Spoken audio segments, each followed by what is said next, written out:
یزید کے دور میں حسین کی ضرورت۔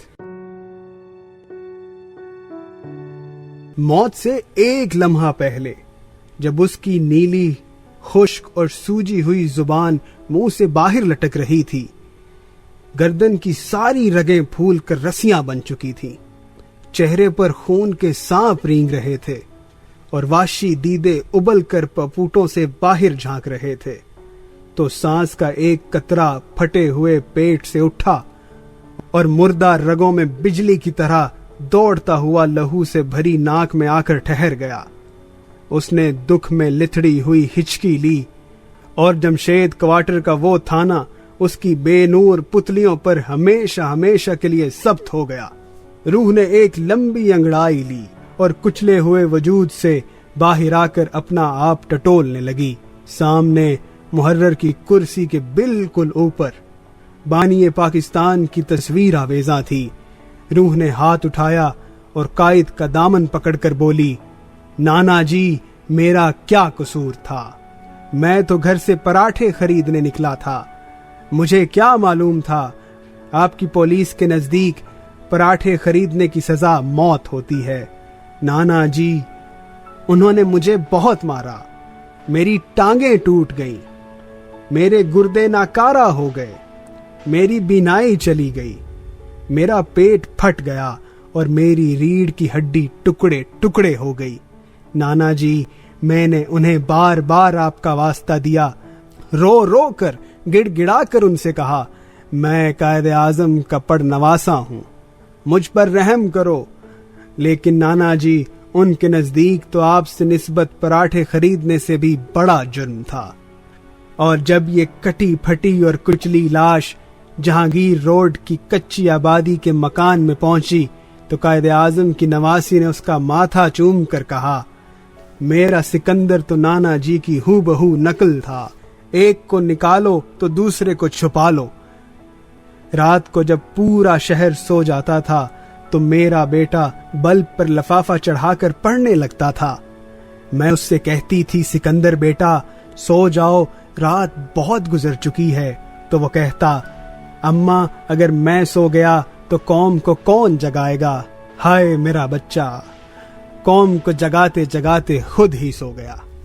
اور جب لاش کے بوڑھے باپ نے اس کی سوجی ہوئی خشک زبان دیکھی تو وہ رگوں کی رسیوں میں جکڑی گردن پر ہاتھ پھیر کر بولا، میں اپنے بیٹے کو عظیم انسان بنانا چاہتا تھا، میں چاہتا تھا جب یہ گھر سے نکلے تو لوگ رک رک کر کہیں، دیکھو یہ نوجوان جس کی آنکھوں میں ذہانت بجلی بن کر دوڑتی ہے اور جس کے باریک ہونٹوں پر دلیلیں اشارے کی منتظر رہتی ہیں، اور جو قد کاٹ میں، رنگ روپ میں، چال ڈھال میں قائد اعظم جیسا ہے، محمد علی جناح کا پڑ نواسا ہے، ان کے بھائی کی بیٹی کا بیٹا ہے۔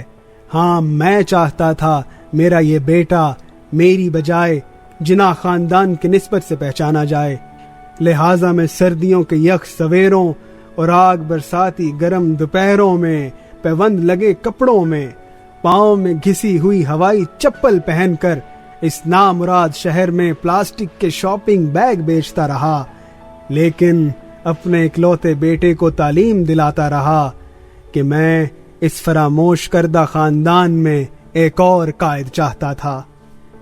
اور جب لوگ لاش کے بگڑے ہوئے چہرے پر خون کے جمے ہوئے سانپ دیکھنے کے لیے جمع ہوئے تو ایک ہمسائے نے چیخ کر کہا، جب اس گھر میں محمود علی آئے تھے تو قائد اعظم کی اس نواسی نے ان کے سامنے ہاتھ باندھ کر کہا تھا، ہمیں کچھ نہیں چاہیے، نہ مکان، نہ نوکری اور نہ ہی وظیفہ، بس ہمارے بچے کی تعلیم کا بندوبست کر دیں، بس ہمیں ہمارے خواب کی تعبیر کے راستے پر کھڑا کر دیں۔ تو محمود علی کی آنکھوں میں آنسو آ گئے، انہوں نے بچے کو قریب بلایا، اس کے ماتھے پر بوسہ دیا اور پھر خورشید بہن کو مخاطب کر کے بولے، بہن بدقسمتی دیکھیں، ہم آج جس عظیم شخص کی دی ہوئی زمین پر سینہ پھیلا کر کھڑے ہیں، اسی کی نواسی اپنے بچے کی تعلیم کے لیے میرے جیسے گناہگار کے سامنے ہاتھ باندھے کھڑی ہے۔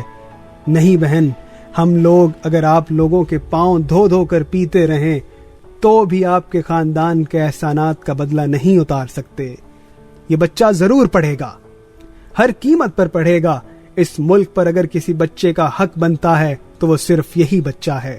اور لاش کے پپوٹوں سے باہر نکلے ہوئے دیدوں پر نظر گری تو دوسرے ہمسائے نے سسک کر کہا، ابھی پچھلے ہی مہینے کی بات ہے، سکندر علی جناح قائد اعظم کی سالگرہ منانے مزار قائد پر گیا تو واپسی پر مرجھائی ہوئی پتیاں سمیٹ لایا۔ میں نے پوچھا، سکندر یہ کیا ہے؟ ہنس کر بولا، چچا یہ نانا جی کی قبر کی پتیاں ہیں، دیکھو مرجھا کر بھی خوشبو دے رہی ہیں۔ میں نے کہا لگایا اور پوچھا، پر تم ان کا کیا کرو گے؟ تو بڑی سنجیدگی سے بولا، میں انہیں اپنی کتابوں میں رکھوں گا۔ سنا ہے بزرگوں کی قبروں کی پتیاں کتابوں میں رکھنے سے علم سے لگن بڑھتی ہے، آنکھوں کی روشنی تیز ہوتی ہے، انگلیوں سے خوشبو آتی ہے۔ اور جب لاش کے پھٹے ہوئے پیٹ پر نظر پڑی تو ایک ہمسائی سے چیخ ضبط نہ ہو سکی اور وہ بین کرتی ہوئی بولی، آہ ظالموں نے میرے قائد کی آخری نشانی بھی مٹا ڈالی۔ لوگ تو نسبتوں کے احترام میں ولیوں کے بدکردار نواسوں تک کے ہاتھ چومتے رہتے ہیں، لیکن ان بدبختوں نے نیک انسان کے نیک نواسے ہی کو مٹا ڈالا۔ اور جب یہ لاش ایک کمرے کے بوسیدہ مکان سے نکل کر قبرستان پہنچی تو لوگوں نے گورکن سے کہا، اس لاش کی پائنتی میں ایک قبر اور کھودنا کہ ہم اس میں ایک نعرہ، ایک جھنڈا اور ایک ترانہ دفن کرنا چاہتے ہیں۔ اپنے خواب، آبرومندانہ زندگی کی خواہش اور عزت نفس سے بھرپور مستقبل کے ارمان دفن کرنا چاہتے ہیں۔ آخر ہم کب تک اپنے نظریوں کی ناشیں اٹھائے اٹھائے پھریں گے؟ گورکن نے گینتی اور بیلچہ پرے پھینکا، آسمان کی طرف نگاہ اٹھا کر بولا، تم لوگوں کا خیال ہے ابھی ترانہ، جھنڈا اور نعرہ زندہ ہے؟ نہیں، ہرگز نہیں۔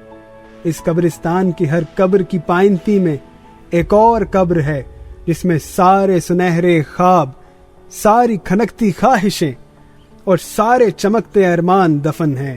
یہ قبریں انسانوں کی نہیں، خوابوں اور نظریوں کی ہیں۔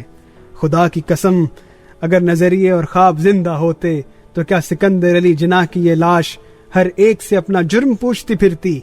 اور گمان یہ کہتا ہے جب یہ چمکتی دمکتی اور مہکتی لاش بارگاہ رسالت صلی اللہ علیہ وآلہ وسلم میں پہنچی ہوگی تو محبوب خدا نے اٹھ کر اس کا استقبال کیا ہوگا، اسے سینے سے لگایا ہوگا، اس کا ماتھا چوما ہوگا، اس کی سوجی ہوئی زبان پر انگشت مبارک پھیری ہوگی، اپنے دست مبارک سے اس کی گردن کی ساری سلوٹیں صاف کی ہوں گی، آنکھوں پر پھونک مار کر اذیت کے سارے نشان مٹائے ہوں گے، اور پھر اپنی نظر مبارک سے لاش کے سارے چیختے چلاتے شکوے دھو کر آگے پیچھے دیکھا ہوگا، اور پھر ہجوم سے پوچھا ہوگا، محمد علی کہاں ہے؟ قائد اعظم فوراً لوگوں کو چیر کر سامنے آ کھڑے ہوئے ہوں گے، آپ صلی اللہ علیہ وآلہ وسلم انہیں دیکھ کر مسکرائے ہوں گے، اور پھر کندھے پر ہاتھ رکھ کر مہکتے لہجے میں فرمایا ہوگا، محمد علی تم اپنے حسین سے نہیں ملو گے؟ دیکھو آج اس پر کتنا روپ ہے۔ قائد نے ادب سے سر جھکایا ہوگا، آنکھیں نیچی کی ہوں گی، اور پھر عرض کیا ہوگا، یا رسول اللہ صلی اللہ علیہ وآلہ وسلم، میرا حسین مجھ سے پوچھتا تھا، نانا جی آخر مجھے کیوں قتل کیا گیا؟ حضور صلی اللہ علیہ وآلہ وسلم نے یہ سن کر تبسم کیا ہوگا، اور پھر قائد سے مخاطب ہو کر فرمایا ہوگا، محمد علی تم اس سے کیوں نہیں کہہ دیتے؟ یزیدیوں کے دور میں حسینیوں کی ضرورت نہیں رہا کرتی۔